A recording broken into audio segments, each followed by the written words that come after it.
자, 반갑습니다. 정의뇌박 이지원입니다. 여러분들의 구독과 좋아요, 좋은 컨텐츠 만드는데 큰 도움이 됩니다. 부탁드리겠습니다. 자, 오늘은 이제 신체화 증상이라는 거에 대해서 말씀을 드려보려고 해요.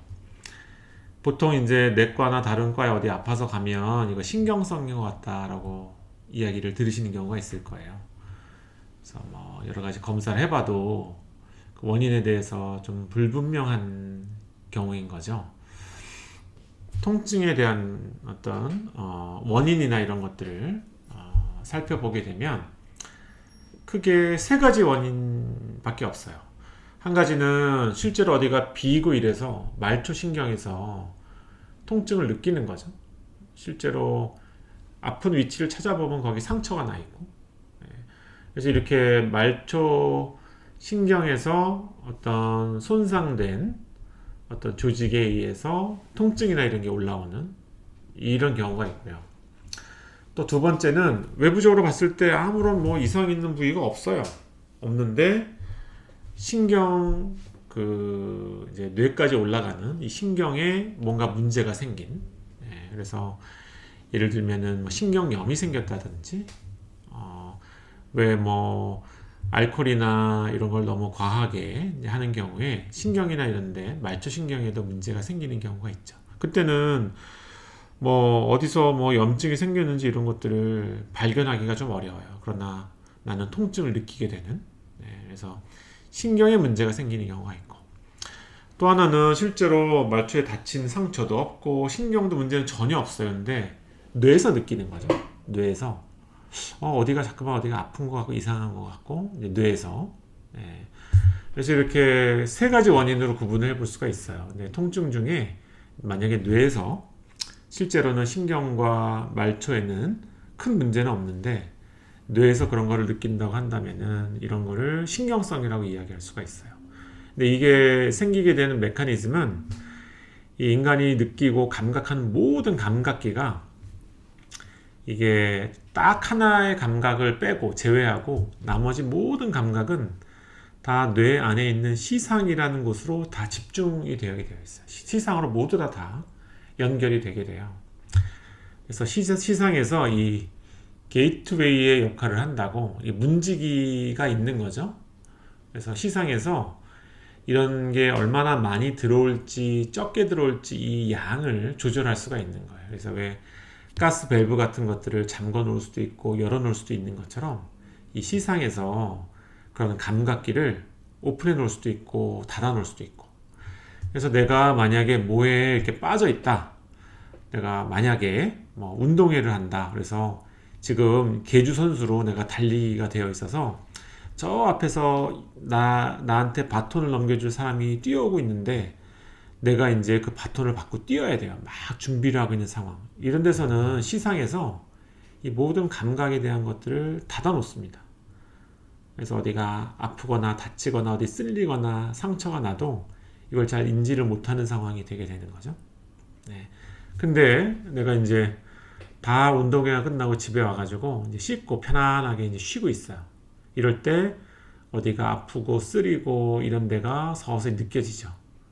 그래서 나한테 그런 중요한 일이 다 끝났기 때문에 이 시상에서는 감각의 문을 조금씩 열어놓는 거거든요. 그러면은 그 전까지 무시됐던 감각이 나한테는 좀 불편감으로 다가오게 되는 거예요. 자, 그래서 우리가 이제 스트레스나 여러 가지 이제 안 좋은 상황이 발생을 하게 되면 이 뇌에서는 내가 이렇게 불편한데, 내 뇌에서 이런 불편함이 발생을 했는데 이게 과연 어디서 이상이 생긴 거지? 이 원인을 찾아내야 되겠죠. 이 원인을 찾아낼 때 이 시상의 밸브를 활짝 열어놓게 돼요. 그래서 내가 스트레스를 받고 고통을 받고 이러면은 나의 시상에서는 감각기를 더 예민하게 만드는 거죠. 그래서 평상시에는 별로 내가 불편감을 느끼지 않았던 게 이제 어느 순간 굉장히 나한테 불편감을 주는 통증이나 어떤 자극으로 내가 인지를 하게 되는 거예요. 그러면 그거를 느끼고 이게 내가 왜 이러지? 그러면서 내가 아는 지식하에서 이거에 대한 다양한 원인을 찾아보게 되어 있어요. 이게 어디가 아픈 건가? 내가 코로나에 걸렸는데 이것 때문에 그런가? 아니면 내 몸에 어디 이상이 생겼나? 어디 내 몸속에 암이 생겼나? 이런 굉장히 다양한 어떤 요인에 대해서 불안해지기 시작을 하고, 이거를 찾아보기 위해서 여러 가지 병원에 가서 CT, MRI 등등 여러 가지 검사를 해보는데 거기서는 아무것도 나오지가 않게 되는 거죠. 그러면 이제 이런 것들을 신경성이다라고 이제 이야기할 수가 있는 거죠. 자, 그래서 이게 굉장히 다양한 여러 가지 요인에 의해서 이 밸브가 활짝 열리는 상황이 발생을 하게 되면은 이런 일들이 일어나게 돼요. 이게 내가 젊었을 때는 한 번도 내 몸이 어디가 아프거나 다치거나 이런 걱정 없이 쭉 지내왔는데, 어느 순간 이제 중년이 넘어가고 이러면서 이제 몸도 점점 나이가 들면은 조금씩 망가지는 부위가 생기는 거거든요. 이렇게 됐을 때 나는 지금까지 몸에 대한 걱정은 한 번도 해본 적이 없는데 어느 순간 내 몸이 어디가 이상이 있고 문제가 있고, 이런 만약에 어떤 병을 진단받았다 이랬을 때, 만약에 나는 그 전까지는 한 번도 이런 걱정을 해보지 않았는데 건강검진을 했는데 어디가 실제로 조금 문제가 생기고 아팠다, 그러면은 그때부터 나의 모든 생각과 이 감각이나 이런 것들은 혹시 내가 또 다른 건강에 문제가 있지 않은가? 이런 쪽으로 확 쏠리게 되거든요. 그러면은 내 뇌에서는 이 원인을 또 찾기 위해서 이 감각의 밸브가 열리게 되는 거죠. 그러면은 이전까지는 별로 느끼지 못했던 다양한 곳에 여러 가지 불편감을 느끼게 되고요. 이러면은 또 이 부분에 또 문제나 이런 게 있지 않은가? 이런 생각으로 이어질 수밖에 없는 거죠. 네. 자, 그래서 주로 이 타고 태어난 성격이라고 할까요? 이런 쪽은 약간 세로토닌 쪽에 민감한, 좀 이제 불안한 게 너무 싫은, 나를 좀 방어를 아주 잘해서 내가 위험한 상황에 빠지지 않게 에너지 레벨이 상당히 높은 이런 분들이 좀 많으신 편이세요. 그래서 나를 굉장히 꼼꼼하고 관리를 잘하는 이런 분들이 어느 순간 내 건강에 대해서 자꾸만 안심을 할 수 없는 상황에 놓이게 되면 순간 몸에 대한 이런 관심 쪽으로 확 집중이 되면서 이런 신체화 증상이 확 많아지는 이런 단계에 돌입하게 되는 경우가 많죠. 자, 그래서 왜 아마 이런 말씀 들어보셨을 거예요. 가상임신? 예, 그래서 사람의 뇌는 이게 혹시 이런 게 아니야? 이런 게 아니야? 이런 게 아니야? 이렇게 의구심을 계속 품게 되면 실제로 몸에도 여러 가지 그런 증거들이 나타나게 돼요. 그래서 실제로 내가 임신한 거 아니야? 임신한 거 아니야? 이런 생각을 계속 반복하면서 나를 의심하게 되면은 실제로 막 입덧이 나오는 것 같고 배도 막 불러오는 것 같고, 이렇게 되면서 내가 믿어버리게 되는. 예. 그러나 산부인과에 검사해봐서는 아무것도 안 나오는 거죠. 근데 이런 느낌을 내가 계속 지울 수가 없는 거예요.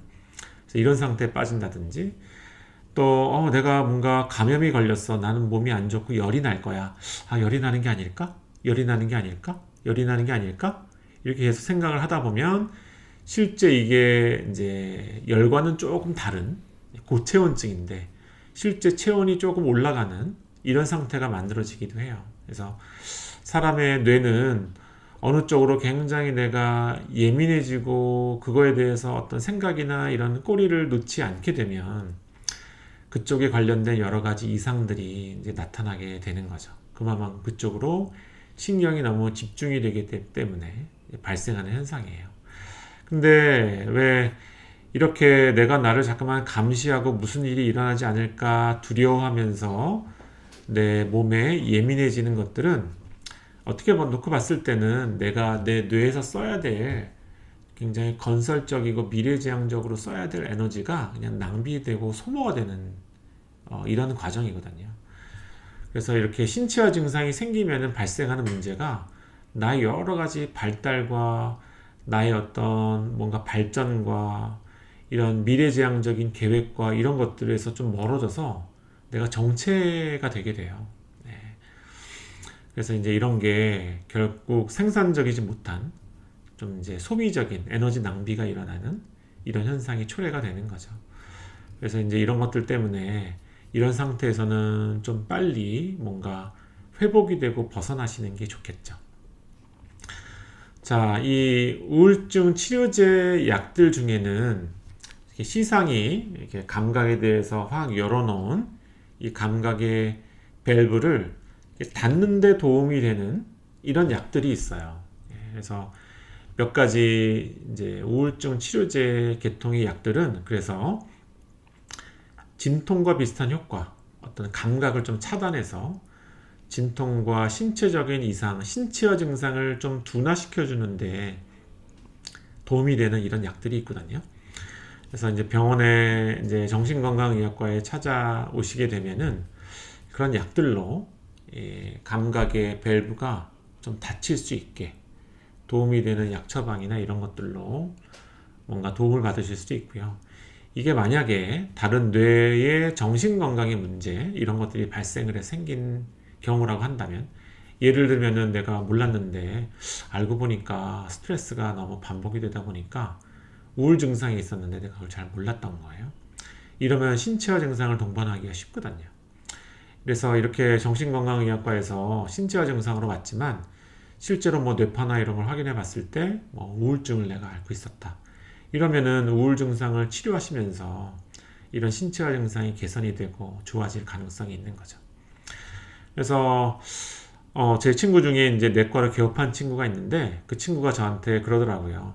야, 사실 따지고 보면 내가 보는 환자 중에 80%는 다 니네 과인 것 같아. 이렇게 상당히 이제 많은 분들이 이렇게 신체화 증상의 문제를 겪고 사실은 내과나 다른 여러 과를 전전긍긍하면서 여러 가지 검사를 하게 되시는 경우가 꽤 많이 있습니다. 근데 이게 정말 이게 신체화 증상이라고 한다면은 정신건강의학과에서 충분히 도움을 받으실 수 있는 이런 증상에 해당이 되는 거죠. 자, 그래서 오늘 신체화 증상에 대해서 좀 짧게나마 좀 이해가 되셨으면 하는 바람에 영상을 남겨봅니다. 필요하셨던 분들에게 도움이 되셨으면 좋겠습니다. 감사합니다.